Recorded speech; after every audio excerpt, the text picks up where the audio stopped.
Bismillahirrahmanirrahim. Faslun utawi iki laiki sawiji pasal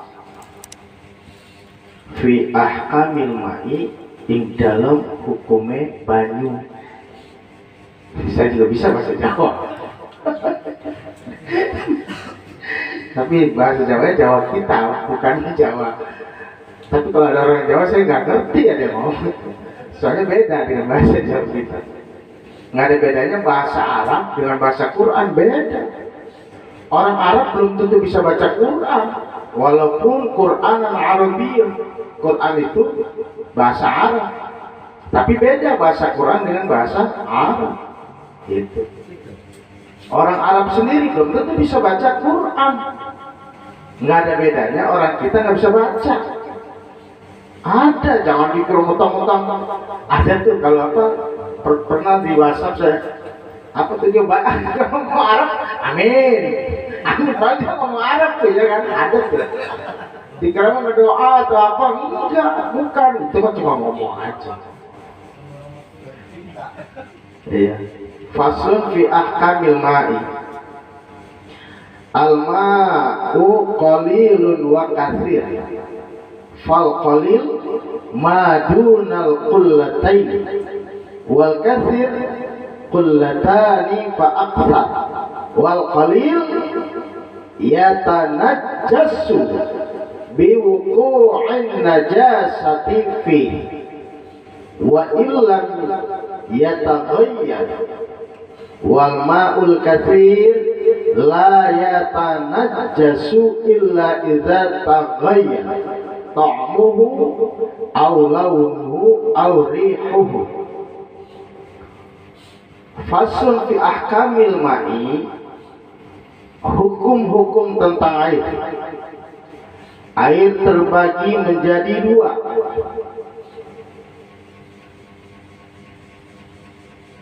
Air yang berkuantitas sedikit dan air yang banyak kuantitasnya. Air yang sedikit fal qalil madunal qullatain. Air yang sedikit adalah yang volumenya kurang dari 2 kula.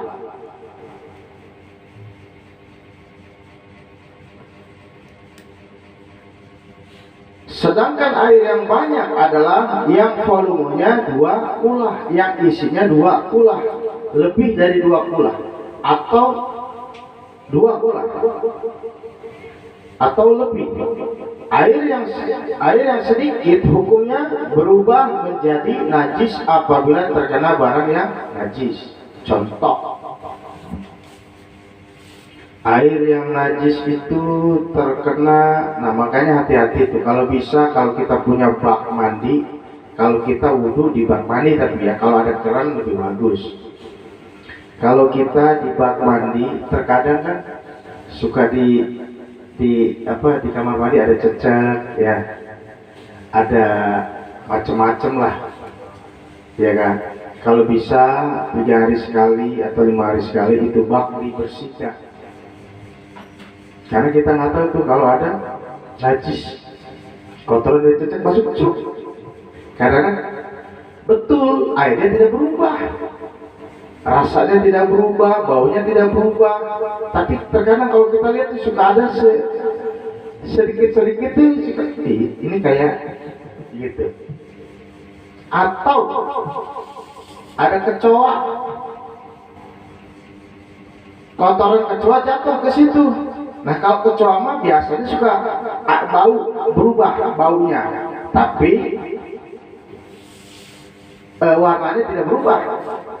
Nah kalau cecek tuh baunya nggak ada, warnanya tidak berubah, kita harus, nah kalau bisa 2 hari sekali tuh agak dibersihin gitu kan, nggak apa-apa, supaya tidak jadi air mutanajis. Mutanajis itu yang terkena najis.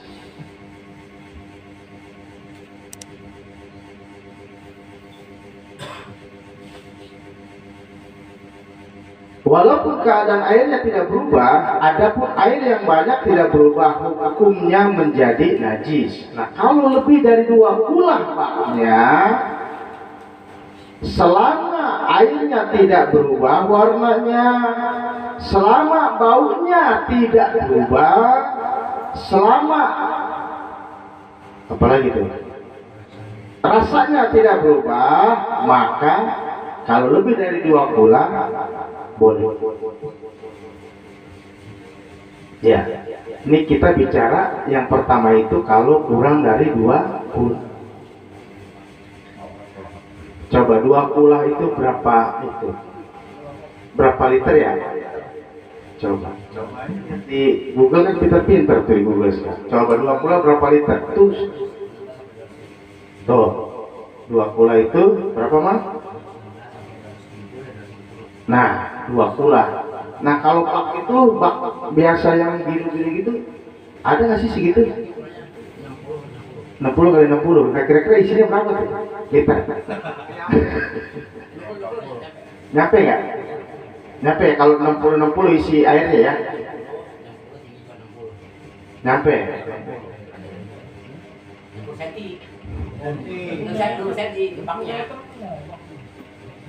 Tapi biasanya bawa kecil.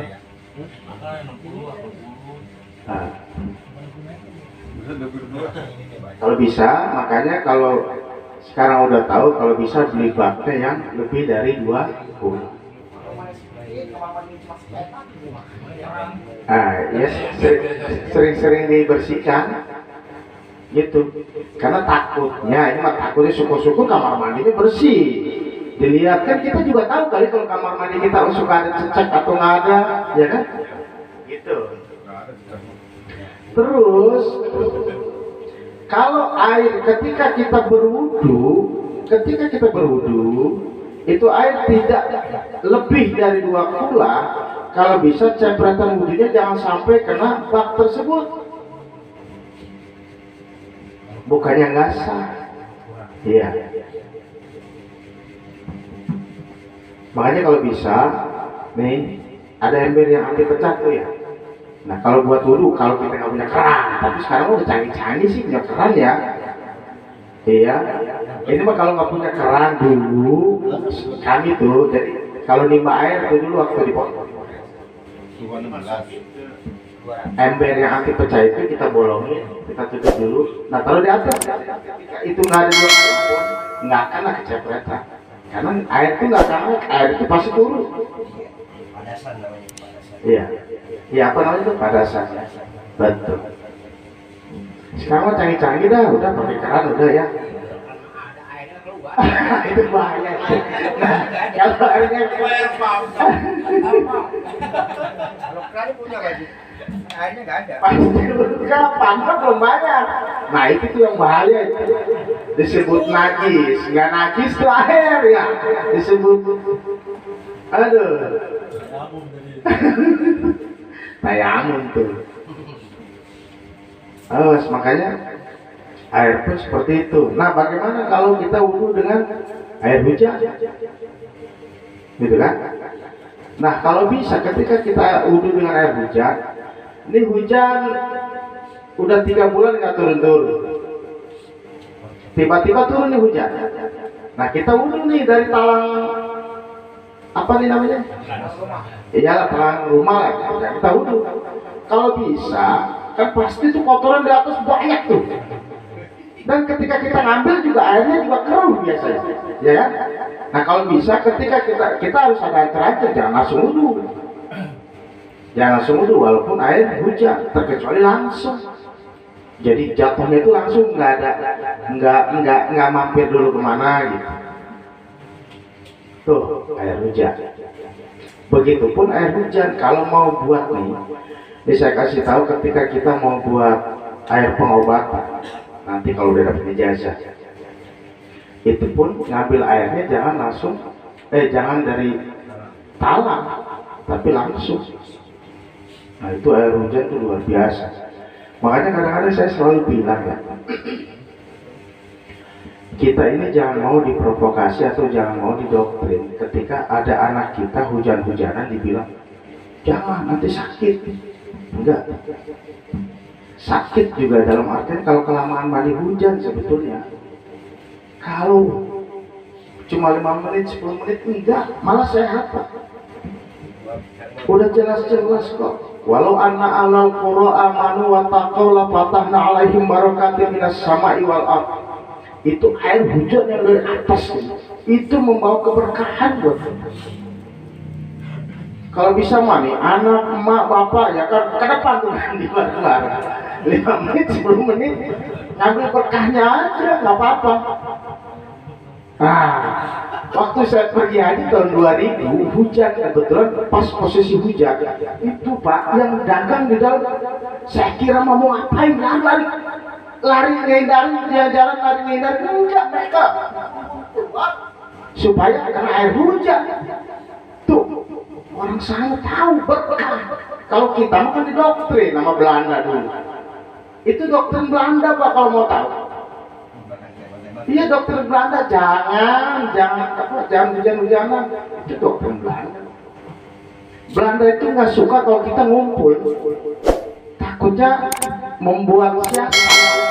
Kan kalau tahu berkah pada keluarkan semua tuh. Belanda itu nggak suka kalau kita tuh orang Indonesia ngumpul.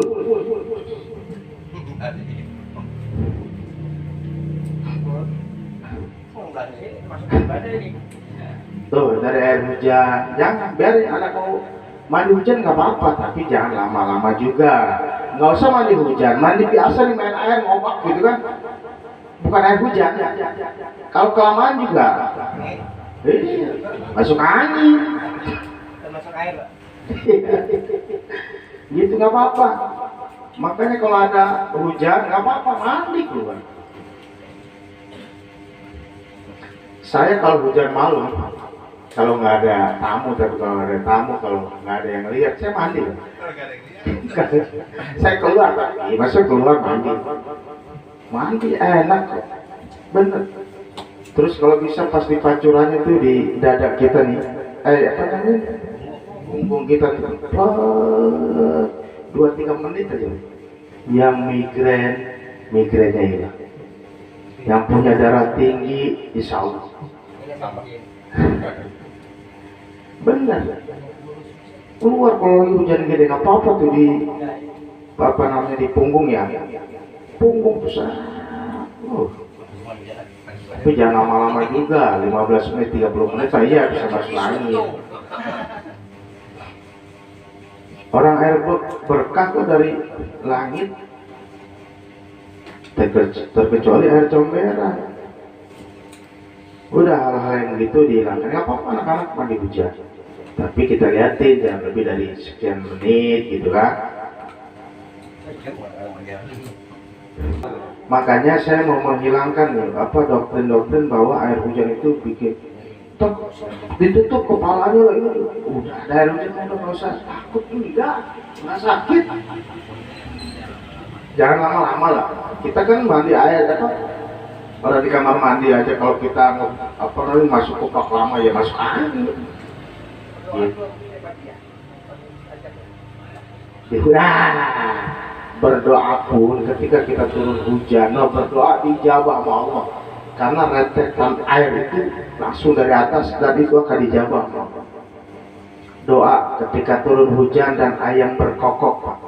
Ketika ayam berkokok itu malaikat itu turun dari langit turun ke bawah. Naik tuh semua malaikat. Kita berdoa kepada Allah ini mah.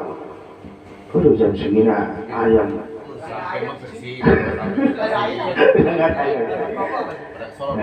Nah makanya setiap hujan kalau bisa kita sambil berzikir meminta kepada Allah turun hujan terus.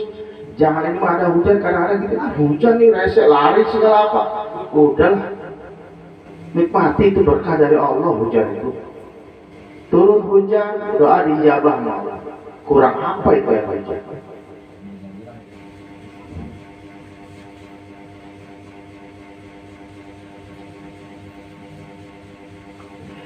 Lanjut ya. Silakan siapa yang. Nah ini seru nih. Mandi. Ya. Kalau mandi seru. Siapa yang baca silakan. Faslun pimu mujibatul ghusli sittah ila jul hasafati fil fard ujuruhul manni wal haidu wan nafasu wal wiladah wal maut. Hal-hal yang mewajibkan mandi ada 6. Yang pertama, masuknya kepala zakar ke dalam vagina. Yang kedua, keluarnya air mani. Yang ketiga, haid atau menstruasi. 4, nifas. Yang kelima, melahirkan. Dan yang keenam, kematian. Faslun fi mujibatil ghusl. Hal-hal yang mewajibkan mandi hadas besar. Mujibatul ghusli sittatun. Hal-hal yang mewajibkan mandi besar itu ada 6.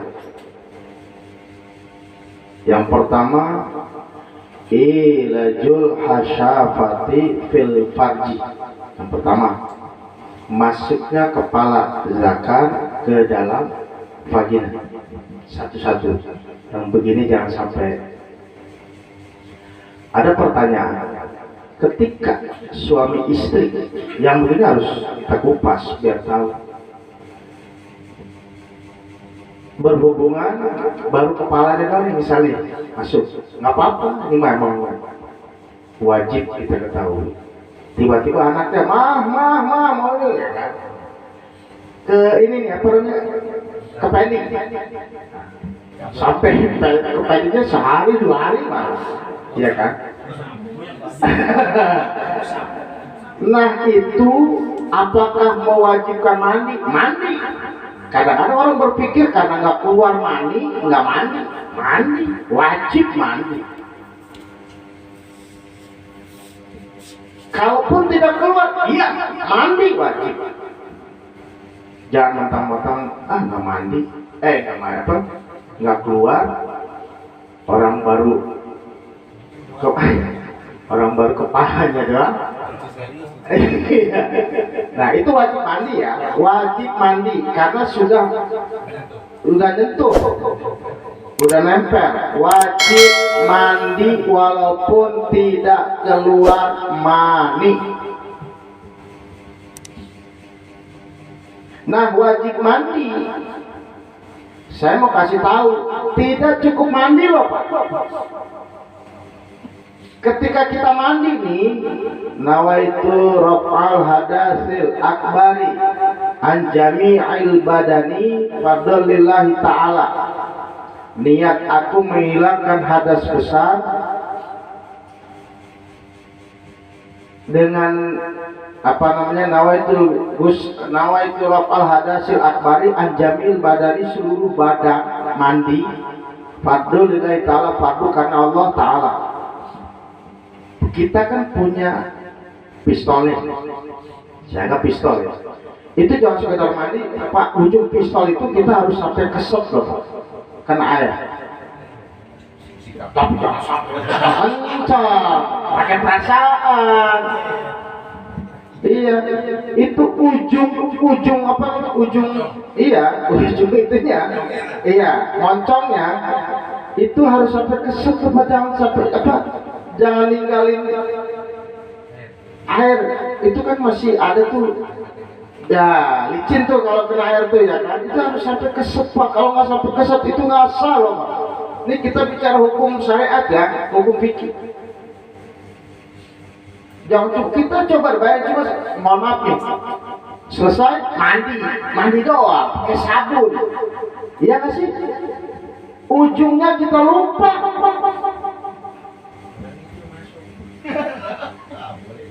Nah dari sekarang mandinya awas Pak, terutama ujung itu tuh, ujung pistol kita itu harus itu harus kesep Pak, berasa kesep ini. Udah kesep udah timpa air lagi. Awas, jangan ini mah itu harus sampai keset. Bagi perempuan pun mohon maaf bisa, bagi perempuan kasih tahu ke istri kita ketika mandi pun Pak, itu jangan cuma mandi doang, harus masuk kira-kira berapa senti dari bibirnya aja terus Pak. Enggak, ini kita ngaji harus sampai keset loh Pak.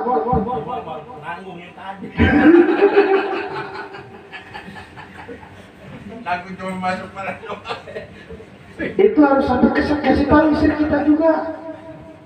Ini wajib loh, suami harus tahu, kasih tahu sama istri kita. kita mah dikit doang.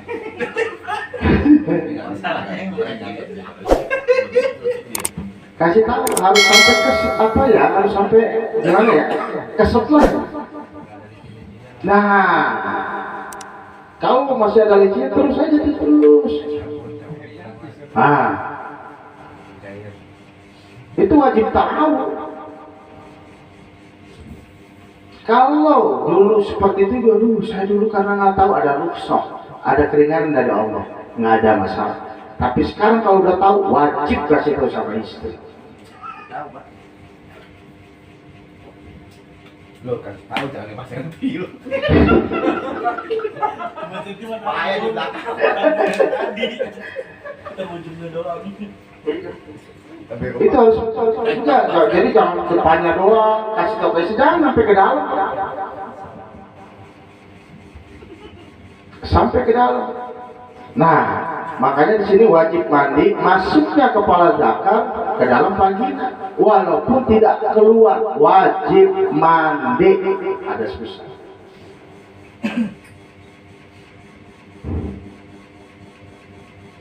Lanjut, wa khurujul mani. Wajib mandi itu yang kedua, keluar air mani. Kenapa di sini dipisahkan? Karena selain kita berhubungan dengan istri, kadang-kadang kan manusia ada mimpi, terus keluar,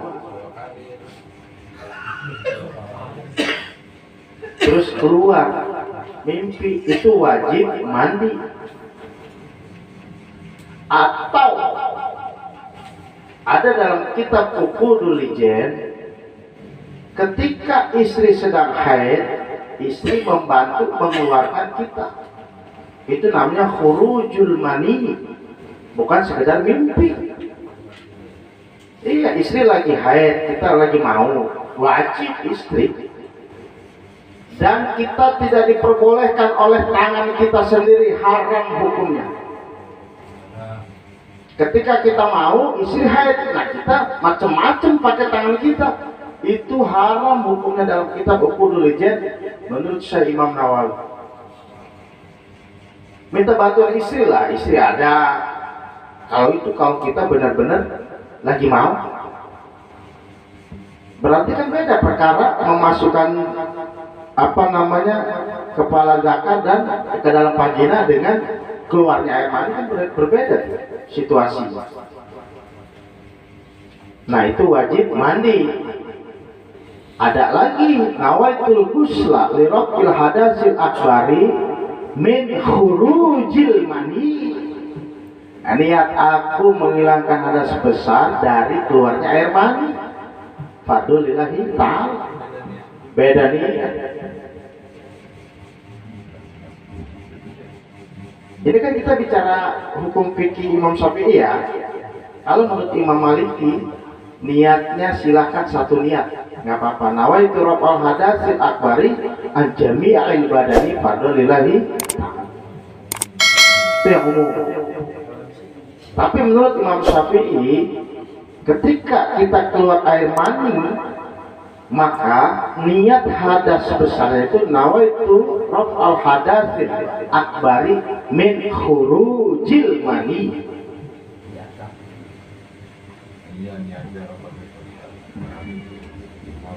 Nah, ketika kita keluar air mani, wajib kita.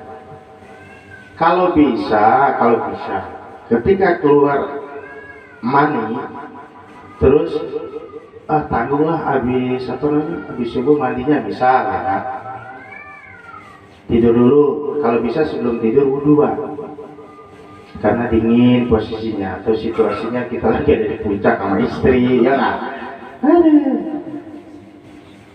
Untungnya Pak, Allah tuh makanya luar biasa menciptakan laki-laki nafsunya cuma 1, 9 ada di perempuan Pak. Coba kalau 9 ada di laki-laki, udah kedapakan dulu. Itu. Jadi keluar mani itu bukan saja kita bersetubuh atau berhubungan dengan istri, bisa dengan mimpi, bisa dengan ketika istri lagi haid. Nah, kalau istri ketika lagi haid diperbolehkan kita supaya khurujil mani, keluar mani itu pun dibantu oleh istri kita. Nggak boleh Pak kalau nggak dibantu. Istri harus tahu tuh. Makanya Pak, jangan sembarangan. Istri harus tahu. Lanjut. Yang mewajibkan mandi yang ketiga wal haid. Haid.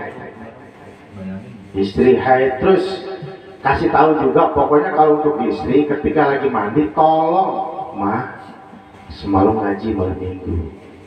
Ntar mah kalau lagi habis haid atau apa mandinya tolong mah itunya ada dimasukin sedikit, bersihin jangan licin, kasih tahu. Iya kasih tahu. Jangan satu kadang-kadang kita cuma mandi doang. Pak kalau dalam kalau mandi nggak akan Pak, nggak akan kena Pak. Itu kenapa? Untuk kebersihan kita juga. Kalau istri bersih, masya Allah, nikmatnya luar biasa.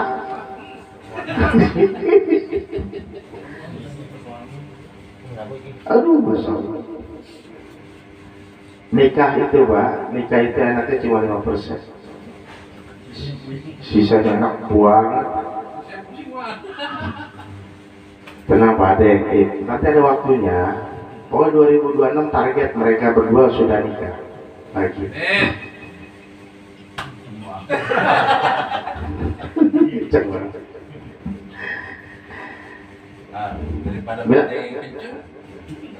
Tuh. Terus yang keempat, wan nifas, nifas.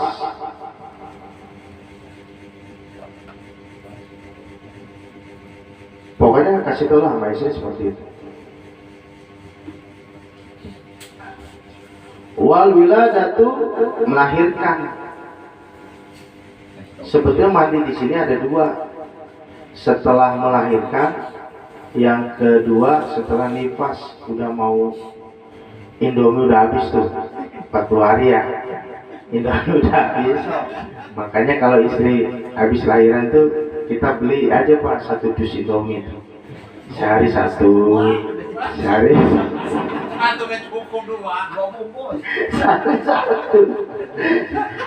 Indomie habis, habis tuh waktunya nifas tuh Pak.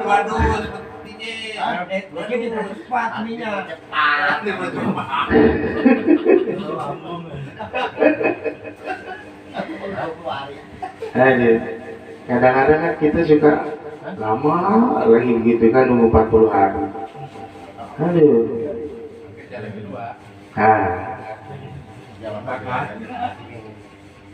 Terus yang mewajibkan mandi yang keenam adalah wal maut, yaitu kematian. Wajib jasadnya dimandikan, hadas besar. Jadi disinilah kehebatan luar biasa di Islam itu menjaga kebersihan. Masya Allah Pak, kalau kita bersih, istri kita bersih, kenapa sih? Itu diajarkan dalam Islam supaya dua-duanya itu nikmat Allah lah. Pasti ada sesuatu ketika Islam mengajarkan, ada sesuatu yang terbaik di situ. Kalau bisa mah, kalau bisa diajarkan juga ketika kita selesai berhubungan. Jadi kalau bisa mandi bareng, Pak. Jadi saling mengingatkan di situ, bukan nambah lagi. Ma udah dibersihin dulu, ma yang belah situ, gitu loh. Pandai bersihin. DJ nambah lagi ya tadi.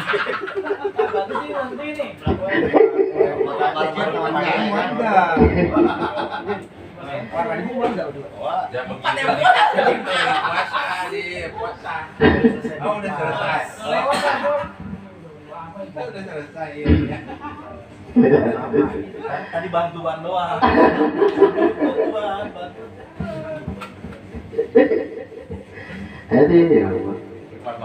Jadi jangan malu-malu ketika kita bicara hukum syariat, hukum fikih, jangan malu-malu gitu dengan pasangan kita. Hah? Gitu. Gak tahu gini mah gedein dia. Mau gedein kamar mandi. Bisa mati. Ya, Bang. Jadi ya. Kenapa sih?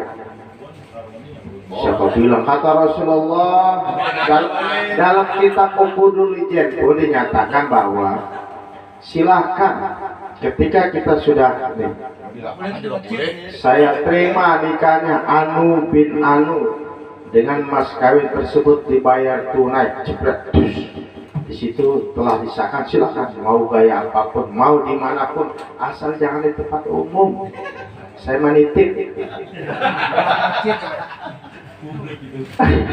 Iya, mau di kamar mandi, mau di balkon, mau di mana, silahkan, asal jangan di tempat umum. Dan satu gaya yang tidak boleh dan tidak diperbolehkan oleh Rasulullah, memasukkan zakat ke dalam dubur, tidak boleh, diharamkan. Mau kayak gimana, mau seperti apa, silahkan.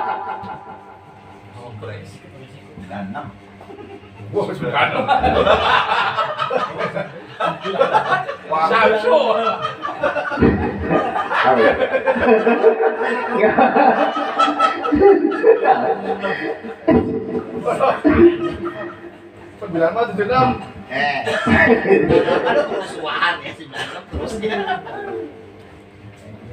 Mau kenapa? Boleh, yang nggak boleh itu memasukkan zakat ke dubur, itu aja yang nggak boleh. Biar memperjelas. Boleh, mau gaya apa? Boleh, mau gaya apapun boleh, dan dimanapun silahkan. Kalau gaya tidak boleh memasukkan zakat ke liang dubur, itu gaya. Dimanapun, yang penting jangan di tempat umum. Ya kalau di tempat umum apa bedanya kita sama bandot? Iya. Jangan. Tawain nanam. Jadi kalau pengen harus dibantu Bapak Ade.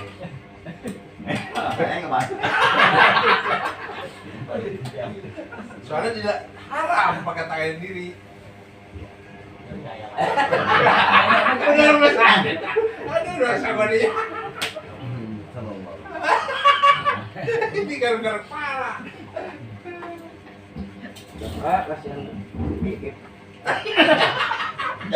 Itu udah salah satu ya.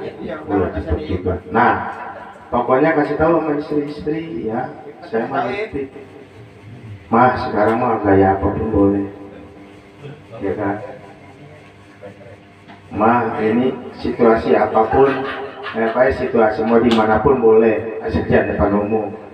Terus ketika mandi, tolong mandi, jangan mau enaknya doang. Itu dosa. Kalau kita udah tahu, kita tidak ngasih tahu sama istri, dosa. Kasih tahu biar bersih. Kalau bersih, apapun kalau bersih, dipakainya enak. Baju bersih, enak dipakainya. Coba kalau baju kotor, ya kan? Apapun kalau bersih mau.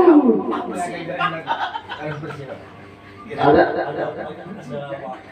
bersih Pak. Bisa hubungan ada jeda nggak untuk mandi? Apa langsung boleh? Langsung boleh, lebih bagus. Langsung lebih bagus. Kalau bisa jangan. apa Iya. Nah, sisa-sisa dimasak diurut dikeluarin atau gimana tuh? sebetulnya sisa-sisa itu kalau yang namanya air mani itu nggak ada sisa ketika keluar jeng di situ jeng 5 menit 10 menit udah keluar semua, itu sisanya namanya air wadi. Coba dah kalau kita capek suka ada lah keluar. Iya. Nah itu bukan air mani. Nah makanya kita mandi itu kenapa harus agak ini gitu kan? Nah itu di situ. Nanti ketahui masih keset apa enggak, licin atau enggak gitu. Kasih tahu juga sama istri itu. Kenapa itu kan harus agak dimasuk sedikit? Karena kan cairan kita ini kadang-kadang masih ada yang keluar tuh. Apa namanya lengket atau licin gitu kan? Kasih tahu. Terus ketika setelah haid, mandinya sekarang begini. Kalau bisa dipraktekin, Pak. Iya sama bapak dipraktekin, kasih tahu. Nggak apa-apa yang begitu mah orang. Orang biasa mah nggak apa-apa. Iya. Udah bersih pakai lagi. Nggak apa-apa. Pak Haji, Ayo. lagi puasa nih. Ma. Bisa tidur. Ya. Tiba-tiba beli puasa. Ah. Puasanya batal. Enggak. Kan malam. Tadi dulu. Enggak, saya mau nanya puasa apa nih? Ramadan enggak. Tapi kalau puasa sunnah, iya, batal. Ya. Tuh perbedaannya puasa sunnah dengan puasa Ramadan. Kalau kita puasa sunnah lupa minum, batal. Puasa sunnah nih Senin Kamis, kita lupa minum, batal, nggak bisa terusin. Masalah niat saja, masalah niat. Kalau di bulan Ramadan, niat nih, kita kan dari malam ya, kita udah harus niat. Kalau itu semua godin anadai, pada hari Ramadan hadis sangat pada lillahi ta'ala, kan wajib niat. Kalau puasa sunnah, kita lupa nih, tapi udah sahur. Ya, namanya udah sahur biasa niat udah pasti niat ya. Atau lupa sahur, lupa niat. Siangnya kita, paginya kita kebangun, subuh, ya subuh diterusin boleh niat pada waktu itu. Sunnah. Iya. Tapi puasa sunnah, kalau kita lupa minum, lupa makan, maka batal. Ada lagi? Nah, tentang kematian itu fardu kifayah, kewajiban orang yang hidup. Begitupun kalau yang kematian kan biasa perut biar kotorannya ya biar keluar ya. Itu kalau bisa maksimal tuh. Biar benar-benar kotorannya keluar. Coba kalau udah mati, coba kalau kita lagi hidup begituin, apa gitu?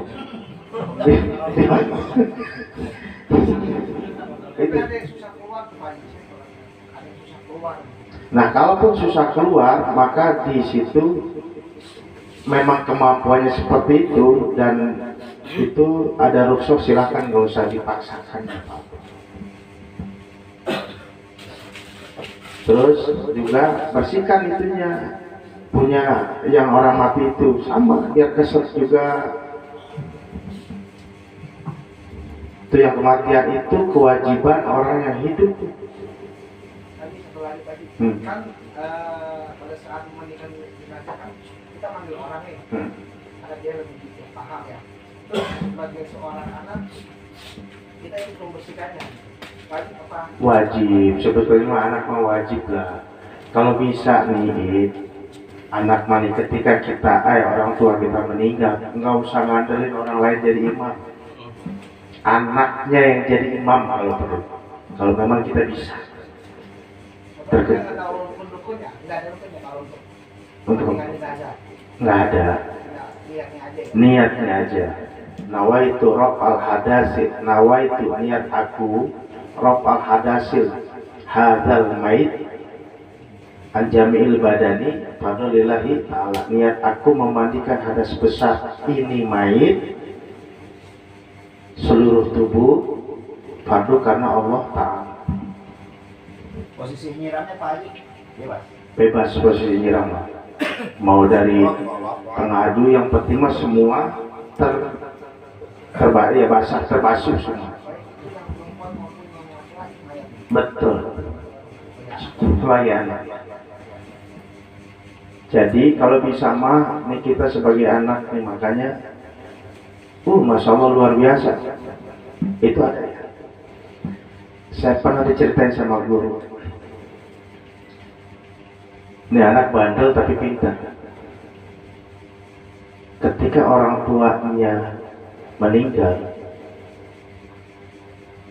dia itu nggak melihat mau datang kiai besar sekalipun, dia yang ngomong, saya yang jadi imamnya. Itu kiai semua pada angkat jempol. Karena kata kiai, barang siapa anaknya mengimami orang tuanya meninggal, maka ghufira lahu ma taqaddama min dzambi. Si mayit itu seumur hidupnya dosanya dihapus oleh Allah Subhanahu wa Ta'ala. Makanya tuh kita pentingnya punya anak soleh dan soleh itu seperti itu, Pak. Emang kita tuh ketika kita meninggal, bekal kita yang tahu kita sendiri. Bekal kita nih nanti yang tahu kita sendiri, amal yang kita yang tahu kita sendiri. Kita sholat jago, kita sholat Allah Akbar di depan orang udah kayak yang benar-benar begini. Tapi lagi sendiri coba dah. Muka tuh lah sendiri, nggak ada yang lihat. Kadang-kadang kalau lagi sendiri mah kita boro-boro. Pasti rakaat kedua. Ini udah berapa rakaat nih ya? Lupa. Yang tahu diri kita udah. Makanya tuh Masya Allah kalau kita punya anak yang soleh dan soleh, biasa.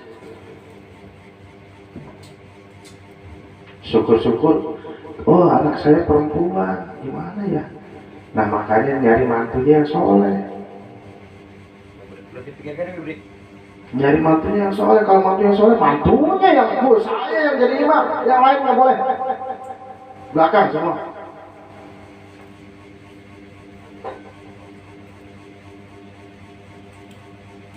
Tuh nyari.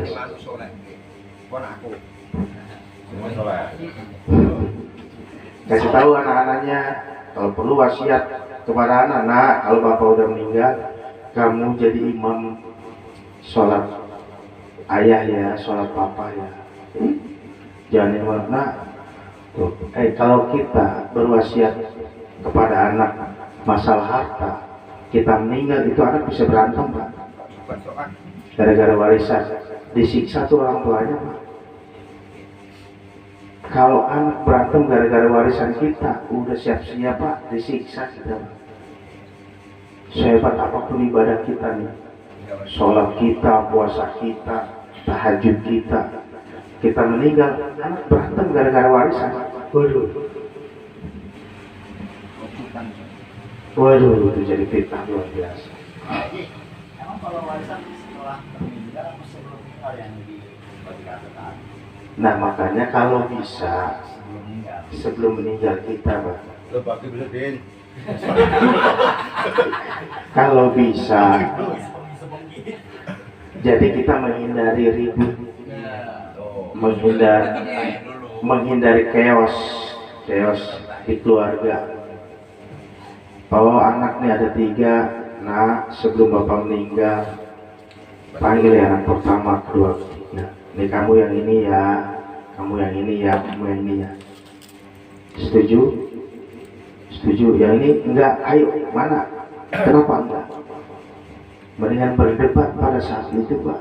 Ketimbang kita udah meninggal, mereka pada bacok-bacokan. Tapi kalau ada salah satu lahan anak 3, salah satu lahan kira-kira yang menghasilkan ya lumayan, itu bagi 3 apa untuk kira-kira 1 orang? Terserah kebijakan orang tua semua. Dibicarakan. Nah, Kalau udah oke semua, Pak. terserah orang tua, jangan sampai kadang-kadang nih kalau kita udah meninggal justru anak yang merasa mampu serakah itu loh, merasa pintar mereka. mendingan sebelum meninggal. Itu lebih baik. Terus wasiat lagi, jangan cuma harta doang diwasiatkan. Apa sih harta mah ya? Kalau perlu mana kalau bapak meninggal udah kamu jadi imam yang lagi. Udah. Kamu udah hafal belum doa buat sholat mayit segala apa sudah? Hafalin dari sekarang. Pendek kok. Yang pertama Al-Fatihah ya kan? Yang kedua sholawat. Ya dong. Yang ketiga Allahumma gfir lahu kalau kita nih. Yang keempat Allahumma la tahrimna, terus suruh baca pendek kok. Dan kenapa? Kalau dalam sholat mayit, kalau kita sholat kan assalamualaikum. Kalau sholat mayit assalamualaikum. Ya, ada wabarakatuh. Sholat mayit. Nah, itu ntar akan kita kupas, kita keberupin. Dari saya cukup sekian. Assalamualaikum warahmatullahi wabarakatuh.